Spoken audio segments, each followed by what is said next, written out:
ይህ የአዲስ እይታ የዩቲዩብ ቻናል ነው። አዲስ እይታ ተደራሽነቱን በማስፋት እነሆ ደጅዎን ተሻግሮ ከእጅዎ ደርሷል። የዩቲዩብ ቻናሉን ሰብስክራይብ በማድረግ በቢዝነስና ኢንቨስትመንት ሥራዎች አትራፊ መረጃዎችን በሰዓቱ ያግኙ። ቤተሰብ እንሁን ይላል። ሥራውን በአዲስ እይታ ቃኝተን ለስኬት እናበቃዎታለን። አዲስ እይታ በንግድና ኢንቨስትመንት ዙሪያ የማማከር አገልግሎት።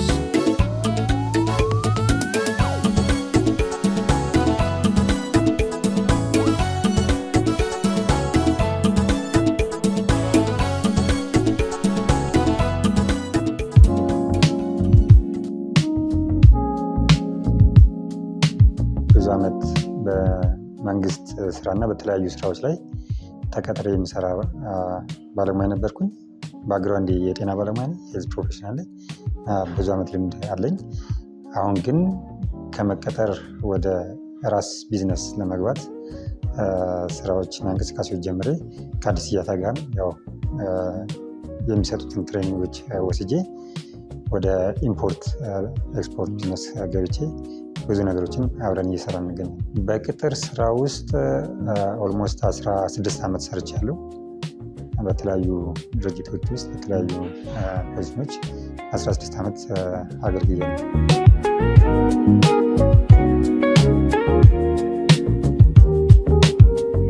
እውነቱን ለመናገር የራሴን ቢዝነስ መስራት ከድሮም ሀሳቡ አለኝ።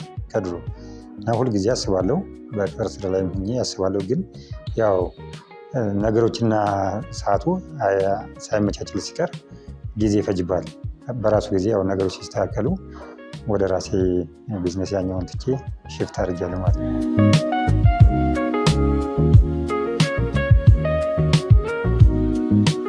አይ ቲንክ አሁን ኤግዛክትሊ ከወሰንኩኝ 1 ዓመት አካባቢ ሆኖኛል። የዛን ከወሰንኩ በኋላ ምንድነው የመጀመሪያው ነገር ያልኩትኝ ያው ለቢዝነሱ ሀሳቡ አለኝ፣ ፍላጎቱ አለኝ። ግን ደግሞ እንዴት ነው የሚሰራው የሚለው በደንብ የጠለቀ እውቀቱ የለኝም። ስለዚህ ያንን እውቀት ለማግኘት የመጀመሪያው ስቴፕ ያደረኩት ያው በዚህ ዙሪያ ላይ የሚያማክሩ ድርጅቶችን በማፈላለግ አዲስ እይታን አግኝቻለሁ። በእርግጥ አዲስ እይታን ከድሮ ጀምሮ አውቃለሁ። ያው በሚዲያም በሶሻል ሚዲያም ስለምሰማ የሚሰሩትን ስራ እሰማለሁ፣ እከታተላለሁ፣ ግን መጥቼ አላውቅም። ስለዚህ ይህንን ሀሳብ ወደ መሬት ለማውረድ ሳስብ አዲስ እይታ መጥቼ እዚህ ያለውን ኢንፎርሜሽን በደንብ አግኝቼ ስልጠናውን ወስጄ ነው።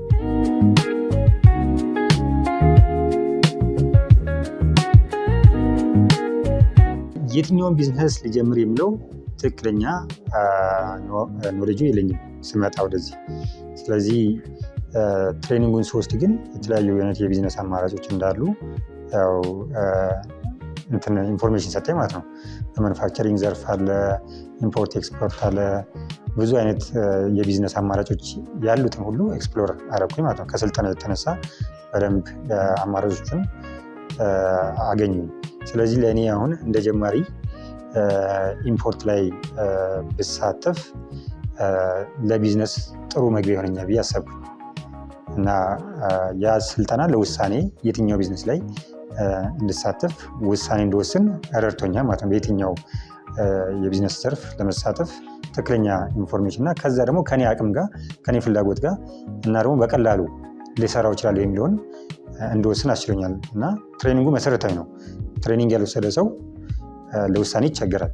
ኢቭን የሚሰራው አይዲያ ይዞ ቢመጣም ያ ትሬኒንግ ያንን አይዲያ ሞር ያጎለብትለታል፣ ሞር ኮንፊደንስ ይሰጠዋል። ሞር ደግሞ ብዙ የማታውቀውን ነገር ፕሮሲጀሮችን ያስተምርሃል እና አካሄዶችንም ታውቃለህ። ስለዚህ አስ ኢንትሪ ፖይንት ትሬኒንጉ በጣም ወሳኝ ትሬኒንግ ነው።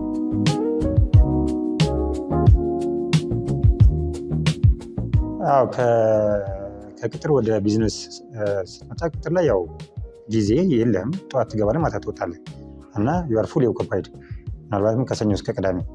ስለዚህ ያንተ ታይም የለህም ማለት ነው። ወደ ቢዝነስ ስትመጣ ደግሞ ታይም አለ፣ ግን ደግሞ በጣም ብዙ ያንተን ኢነርጂ ይፈልጋል።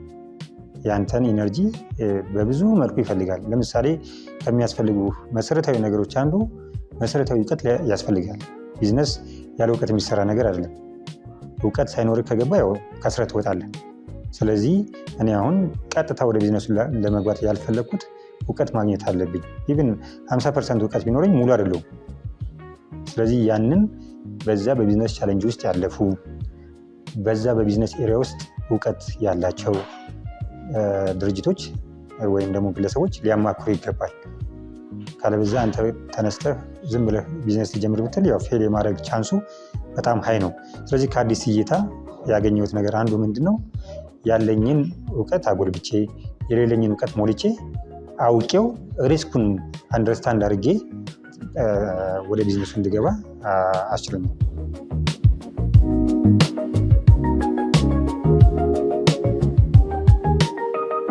አይ ቲንክ አሁን እኛ ሀገር ምንድን ነው አንድ ኢምፖርት ስታስብ ለምሳሌ ጃይንት ኢምፖርተሮች አሉ። ስለዚህ እነሱ ስለተቆጣጠሩት አንተ ብታመጣ ያው ከስረ ትወጣለህ።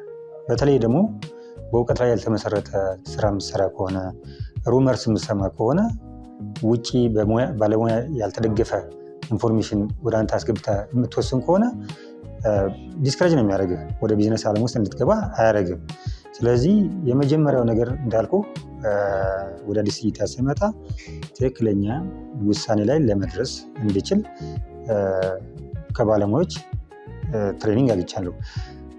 ሌላው ምንድነው ወደ A4 ፔፐር ኢምፖርት ለማድረግ ስወስን እንደ ጀማሪ ባለሙያ እንደ ጀማሪ ኢምፖርተር በራሴ ያስቀመጥኳቸው ክራይቴሪያዎች ነበሩ። ለምሳሌ ትልልቅ ኤክስፓየር የሚያደርጉ ነገሮች ላይ መግባት አልፈልግም። ምክንያቱም እኔ እንደ ጀማሪ ኤክስፓየር የሚያደርግ እቃ ካመጣው በቀላሉ ኤክስፓየር ሊያደርግብኝ ይችላል፣ ሳልሸጠውም ሳይመጣም እና ፕሮሲጀሩም የተለየ ሊሆን ይችላል። ስለዚህ በቀላሉ ብዙ ፕሮሲጀር የሌለው ኤክስፓየር የማያደርግ የተለያየ አይነት ክራይቴሪያዎች ለምሳሌ ከመንግስት ቢሆን ለምሳሌ ምግብ ነክ ነገሮች ብታመጣ የራሱ የሆነ ትልቅ መስፈርት አለው። ያንን መስፈርት እንደ ጀማሪ ላላሟላ እችላለሁ። ስለዚህ A4ን ስወስን እነዚህን ቀለል ያሉ ነገሮች ስለሆነ ኤክስፓየር የማያደርግ ስለሚሆን ለረጅም ጊዜ መቆየት የሚችል እቃ ስለሆነ ይህን ነገር ኢምፖርት ባደረገው የተሻለ ነው ብዬ እዛ ላይ ወስኛለሁ። ነገር ግን ሂደቱ ግን ቀላል አይደለም። በማንኛውም ቢዝነስ ቀላል የሚባል ሂደት የለም። የራስህን ፎሎ አፕ ይፈልጋል፣ የራስህን ኮሚትመንት ይፈልጋል፣ የራስህን ጥረት ይፈልጋል። ከዛ ደግሞ አንተ ደግሞ ከባለሙያዎች ጋር አብረህ መስራት መቻል አለብን። ቲም ወርክ ነዋ። አንተ ብቻን የምትሰራው ነገር አይደለም።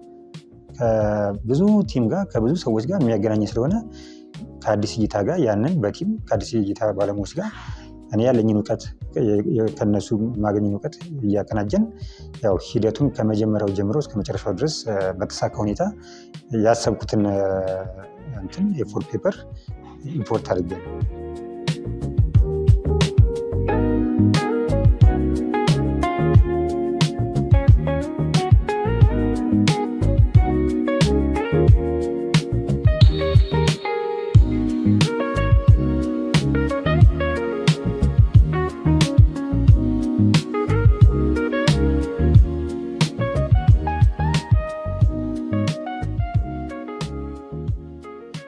ቢዝነስ ስታስብ ከተለያዩ ሰዎች ጋር የምትሰራው ነገር ነው። ኔትወርኪንግ ኢዝ ቬሪ ኢምፖርታንት። አሁን ቅድም እንዳልከው በA4 ፔፐር ለምሳሌ አስመጪዎች አሉ፣ አከፋፋዮች አሉ፣ ቸርቻሪዎች አሉ እና ማርኬቱ ደግሞ በጣም ሰፊ ነው። በተለያየ አይነት የማርኬቲንግ ስትራቴጂ በጨረታ ሊሆን ይችላል፣ በማከፋፈል ሊሆን ይችላል፣ በችርቻሮ ሊሆን ይችላል። ዘርፍ ላይ ተሰማርተው የሚሰሩ ሰዎች አሉ። ስለዚህ ከነሱ ሰዎች ጋር ለመስራት እኔ ሙሉ በሙሉ ፈቃደኛ ነኝ። አዲስ እይታም ደግሞ እነዛን ነገሮች በደንብ ሰፖርት ያደርጋል። በዛም ዙሪያ ልምድ አላቸው። ለምሳሌ ጨረታን በተመለከተ አዲስ እይታ በጣም ፕሮፌሽናል የሆኑ ሰዎች ጨረታ ላይ ልምድ የሌለው ሰው ያንን ልምድ አካፍለው በአንድ የጨረታ ሂደቱን አንደርስታንድ አድርገህ ሰክሰስፉል እንድትሆን ያግዘዋል። ያ በራሱ ትልቅ ስኬት ነው።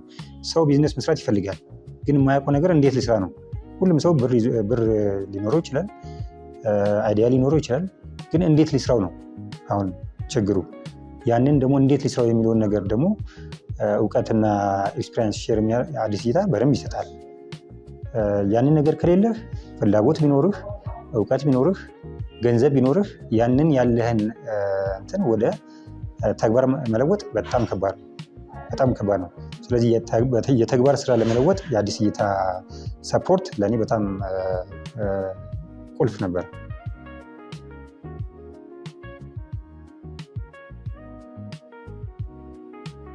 እግዚአብሔር ቢፈቅድ እንግዲህ የኔ ፍላጎት እና ምኞት ወደፊት ትልቅ የቢዝነስ ግሩፕ የተለያየ አይነት ቢዝነስ ውስጥ ኢንጌጅ አድርጌ አንድ የቢዝነስ ሴክተር ላይ ብቻ ሳይሆን በተለያየ በማኑፋክቸሪንግ ሊሆን ይችላል፣ በሰርቪስ ፕሮቪዥን ሊሆን ይችላል፣ በተለያዩ የቢዝነስ መስኮች ተሰማርቼ በዚች በአንድ በኤ4 ፔፐር ኢምፖርት የተጀመረውን ቢዝነስ ትልቅ የቢዝነስ ደረጃ ላይ አድርሶ ትልቅ ካምፓኒ ሰርቼ የተለያዩ አይነት ቢዝነሶችን በአንድ ጊዜ ረን ማድረግ ነው የኔ ዊሽ። ለዛም ደግሞ ያው እንግዲህ ሀ ብለን ጀምረናል። በሂደት ቀስ በቀስ እያደግን እንሄዳለን ብዬ ተስፋ አደርጋለሁ።